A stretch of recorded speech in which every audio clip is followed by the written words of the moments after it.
ನಿಮ್ ಮಗ ಏನೋ ಹೇಳ್ತಿದ್ರಂತೆ ಸರ್, ನಿಮ್ ಮಗ ದರ್ಶನ್ ಅವ್ರಿಗೆ ದೊಡ್ಡ ಫ್ಯಾನು, ಅವ್ರು ಏನ್ ಹೇಳಿದ್ರು ಆಕ್ಚುಲಿ? ಅಂದ್ರೆ ನಾನು ಮೊನ್ನೆ ಈ ತರ ಆದಾಗ ಅವನು ಹೇಳಿದಲ್ಲ, ನೀವು ಇಷ್ಟು ದೊಡ್ಡ ಫೋಟೋ ಮನೇಲಿ ಮಾಡಿಸ್ಕೊಂಡಿದ್ದಾನೆ, ಅವನು ಅದನ್ನು ಊರಿಗೆ ತಗೊಂಡೋಗಿದ್ದಾನೆ. ಅಂದ್ರೆ ಅವನದೊಂದು ಭಾವನೆನೂ ಬೇರೆ, ಅವ್ನು ದರ್ಶನ್ ಮಾಮ ಬಿಟ್ರೆ ಬೇರೆ. ನಾನು ಒಂದೊಂದ್ಸರಿ ಬೇಕು ಅಂತಲೇ ಏನಾದ್ರು ಒಂದು ಸುಮ್ಮನೆ ಫಿಟ್ಟಿಂಗ್ ಮಾತಾಡಿದ್ರೆ ಅವ್ನು ಉಲ್ಟಾ ಮಾತಾಡ್ಬಿಡ್ತಾನೆ. ಮೊನ್ನೆ ಈ ತರ ಆಯ್ತು, ನಾವು ಕೊನೆಗೂ ಈ ತರ ಆಗೋಯ್ತು ಕಣೋ, ನಾವು ತುಂಬಾ ಅವ್ರ ಬೆಲೆ ಅವಲಂಬಿಕೊಂಡು ಬದುಕ್ತಾ ಇದ್ದಿದ್ದು. ನಾನು ಮೊನ್ನೆ ಯೂಟ್ಯೂಬ್ ಮಾಡಬೇಕು ಅಂತ ಮಾರ್ಚ್ ಅಲ್ಲಿ ರೆಕಾರ್ಡ್ ಮಾಡಿ ಇಟ್ಟಿದ್ದೇನೆ, ದರ್ಶನ್ ಅವ್ರು ಸಿಗ್ಲಿ ಆಮೇಲೆ ರಿಲೀಸ್ ಮಾಡ್ತೀನಿ ಅಂತ ಬಿಟ್ಟಿದ್ದೆ. ಈಗ ಹೀಗಾಗೋಯ್ತು. ಅವನಿಗೆ ಗೊತ್ತು, ಹೊಸತ್ತು, ಅದಕ್ಕೋಸ್ಕರ ಕ್ಯಾಮ್ರಾ ತಗೊಂಡಿದ್ದೇನೆ, ಎಲ್ಲ ರೆಡಿ ಮಾಡಿ ಎಲ್ಲ ಮಾಡಿ ಆಗಿದೆ. ದರ್ಶನ್ ಹಿಂಗಾಯ್ತು ಅಂತೇಳಿ ನಾನು ನನ್ನ ಮಗನಿಗೆ ಊರಿಗೆ ಫೋನ್ ಮಾಡಿದ್ದೆ. ರೋನಿತ್ ರಾಯ್ ಅಂತ ನನ್ನ ದೊಡ್ಡ ಮಗ, ಎರಡನೇನು ರೋಷನ್ ರಾಯ್. ದೊಡ್ಡ ಮಗನಿಗೆ ಫೋನ್ ಮಾಡಿದೆ, ನೋಡು ದರ್ಶನ್ ಮಾಮ ಹಿಂಗ ಆಗೋಯ್ತು ಕಣೋ, ನಾವು ಏನೇನೋ ಇದು ಪಟ್ಕೊಂಡಿದ್ವಿ, ಎಲ್ಲ ಟಿವಿಯಲ್ಲಿ ಅಂದ್ರೆ ಎಲ್ಲರ ಮೀಡಿಯಮ್ದಲ್ಲಿ ಹಿಂಗ್ ಬರ್ತಾ ಇದೆ, ಈ ಹೆಂಗೋ ಇದು ಮುಂದೆ ಏನ್ ಮಾಡೋದು? ಅವನು ಹೇಳಿದ ಒಂದೇ ಮತ್ತಪ್ಪ, ಶ್ರೀಕೃಷ್ಣ ಪಾಂಡವರಿಗೆ ಮಾತ್ರ ದೇವರು, ಕೌರವರಿಗೆ ಅಲ್ಲ. ಕೌರವರಿಗೆ ಅವನು ವಿಲನ್ ತರನೇ ಕಂಡಿದ್ದವರು. ಯಾಕಂದ್ರೆ ಕೌರವರಿಗೆ ಕೌರವರು ಅವನ ಮಾತು ಕೇಳಲಿಲ್ಲ, ಪಾಂಡವರು ಶ್ರೀಕೃಷ್ಣ ಮಾತು ಕೇಳಿದ್ರು, ಅವ್ರ ಜೊತೆ ಅವ್ರಿಗೆ ಸಪೋರ್ಟ್ ನಿಂತರು.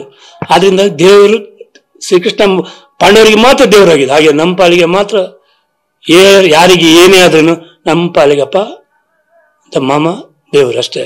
ಆದ್ರಿಂದ ಅದು ಮೈದಲ್ಲಿ ಯಾವತ್ತಿರ್ತದೆ, ಮುಂದೆ ಇರ್ತದೆ. ಆಮೇಲೆ ಇನ್ನೊಂದು ಒಳ್ಳೆ ಮಾತು ಹೇಳಿದ, ಎಲ್ಲರಿಗೂ ನಾನು ಒಳ್ಳೆಯವನಾಗಿರಕ್ ಸಾಧ್ಯ ಇಲ್ಲ. ಅವರು ಪರಿಸ್ಥಿತಿ ಮತ್ತೆ ಅವ್ರ ಸಂದರ್ಭ ಯಾವ ರೀತಿ ಕರ್ಕೊಂಡು ಹೋಗ್ತದೆ ಹೇಳಿ ಸಾಧ್ಯ ಇಲ್ಲ. ಏನೋ ಆಗೋಯ್ತು ಅಂತ ಅವರನ್ನು ನಾವು ನಮ್ಮ ಮಾಡಿದ ಉಪಕರಣ ಎಲ್ಲ ಬಿಟ್ಟು ಸರಿ ಇಲ್ಲ ಅಂತ ಹೇಳಿದ್ರೆ ಮತ್ತೆ ನಾವೇನು? ಇವನು ನಾನು ಕೂಡ ಒಂದು ಕೇಸಲ್ಲಿ ನಾನು ಶಿಕ್ಷೆ ಅನುಭವಿಸಿದವನು. ಅದು ನನ್ನ ಮಗ ಆಗ 3 ತಿಂಗಳಿದ್ದು. ಅವನು ಅದನ್ನು ಹೇಳ್ತಾನೆ, ನೀನು ಜೀವಾದಿ ಶಿಕ್ಷೆ ಆದವನಲ್ಲಪ್ಪ, ನಿನ್ನನ್ನು ಅವತ್ತು ಎಲ್ಲ ಹೊರಗೆ ಹಾಕಿದ್ರು, ನೀನು ಅವಾಗ ಎಷ್ಟು ಸೋತೋದೆ, ಅವಾಗ ನಿಂಗೆ ಸಹಾಯಕ್ಕೆ ಯಾರು ಬಂದ್ರು? ನಿನ್ನನ್ನು ದೇವ್ರು ಕಾಪಾಡಿದ್ರು. ಆಮೇಲೆ ನಾನು ಅವನು ಹುಟ್ಟಿದ ಇದು ಒಂದು ಟೈಮಲ್ಲಿ ಹೆಂಗೋ ನಾನು 1 ವರ್ಷದ ಒಳಗಡೆ ಹೈಕೋರ್ಟಲ್ಲಿ ಕೇಸ್ ಗೆದ್ದು ಬಂದೆ. ನನಗೆ ಜೀವಾವಧಿ ಶಿಕ್ಷೆ ಆದಾಗ ಇದೇ ಪರಪ್ಪನ ಅಗ್ರಹಾರದಲ್ಲಿ 2003 ಜನವರಿ 3ನೇ ತಾರೀಕು ನನ್ನನ್ನು ಅಲ್ಲಿ ಉಡುಪಿ ಕೋರ್ಟಲ್ಲಿ ಶಿಕ್ಷೆ ಆಗೋಯ್ತು, ಜೀವಾವಧಿ ಶಿಕ್ಷೆ ಆಗೋಯ್ತು. ಅಲ್ಲಿ ಒಂದು 3 ದಿನ ಇಟ್ಕೊಂಡ್ರು. ಅಲ್ಲಿಂದ ಮಂಗಳೂರು ಜೈಲಿಗೆ ಹಾಕಿದ್ರು. ಅಲ್ಲಿಂದ ವ್ಯಾನ್ ಮಾಡಿ, ಯಾಕಂದ್ರೆ ಶಿಕ್ಷೆ ಆದವ್ರನ್ನ ತಂದು ಅಲ್ಲಿ ಎಲ್ಲೂ ಇಟ್ಕೊಳ್ಳೋಂಗಿಲ್ಲ. ದೊಡ್ಡ ಜೈಲು, ಒಂದು ಮೈಸೂರಿಗೆ ಹಾಕ್ಬೇಕು, ಒಂದು ಬೆಂಗಳೂರಿಗೆ ಹಾಕ್ಬೇಕು. ನನ್ನ ದೊಡ್ಡ ಮಗ ಬಂದ ಅವಾಗ 3 ತಿಂಗಳು ಮಗು.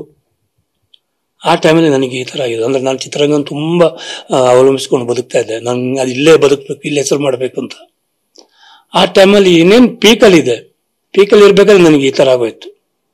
ಯಾರಂದ್ರೆ ಯಾರು ಬರಲಿಲ್ಲ, ಸತ್ಯವ ಇದು ಆಗಿದ್ದೇನು ನಮ್ಗೆ ಗೊತ್ತು, ನನ್ನ ಫ್ಯಾಮಿಲಿ, ನನ್ನ ಹೆಂಡತಿ ಮಕ್ಕಳಿಗೆ ಗೊತ್ತು, ನಾನೊಬ್ಬ ನಿರಪರಾಧಿ ಅದರಲ್ಲಿ. ಹಾಗೆ ಅವರು ನಿರಪರಾಧಿ ಆಗಿರ್ಬೋದಲ್ಲ, ನಾವು ಯಾರಪ್ಪ ಜಡ್ಜ್ಮೆಂಟ್ ಮಾಡ್ಲಿಕ್ಕೆ? ಏನೇ ನಾವು ಅವರನ್ನು ಜಡ್ಜ್ಮೆಂಟು, ದೇವ್ರಂತ ಒಬ್ಬ ಇದ್ದಾನಪ್ಪ, ಅವ್ರು ಎಷ್ಟೇ ಹಾಳು ಮಾಡಿದ್ರು ಒಳ್ಳೇದು ಎಷ್ಟು ಮಾಡಿದಾರಪ್ಪ. ಇವತ್ತು ಅವ್ರು ಎಷ್ಟು ಒಳ್ಳೇದು ಮಾಡಿದ್ದಾರೆ, ಎಷ್ಟು ಜನರಿಗೆ ಮಾಡಿದ್ದಾರೆ. ಬೇರೆಯವ್ರದ್ದು ನಮ್ಗೆ ಸಾಕ್ಷಿ ಇಲ್ಲ. ನನ್ನ ಮನೆಗೆ ಮಾಡಿದ್ದು ನಮಗೆ ನೆನಪಿದೆಯಲ್ಲ, ನನ್ನ ಮನೆಗೆ ನಾವು ಅವ್ರು ಏನ್ ಮಾಡಿದ್ದಾರೆ, ಸಿನಿಮಾ ಕೊಡ್ಸಿದ್ದಾರೆ. ಆಮೇಲೆ ಅವ್ರು ಪರ್ಟಿಕ್ಯುಲರ್ಲಿ ವಿಚಾರಿಸ್ತಾ ಇರ್ತಾರೆ. ಆ ಮಗನಿಗೆ ಗೊತ್ತದು, ಯಾರೋ ಬಂದು ಇಷ್ಟು ದೊಡ್ಡ ಬೆಳೆದಿರೋದು, ಇಷ್ಟು ದೊಡ್ಡ ಸಾಮ್ರಾಜ್ಯ ಕಟ್ಟಿದ ಒಬ್ಬ ಹೀರೋ ನಮ್ಮನ್ನೆಲ್ಲ ವಿಚಾರಿಸಿದಾಗ ನಮ್ಗೆ ಏನಾಗ್ತದೆ, ಏನೋ ಪ್ರಾಬ್ಲಮ್ ಅಂದ್ರೆ ದರ್ಶನ್ ಇದ್ದಾರಪ್ಪ.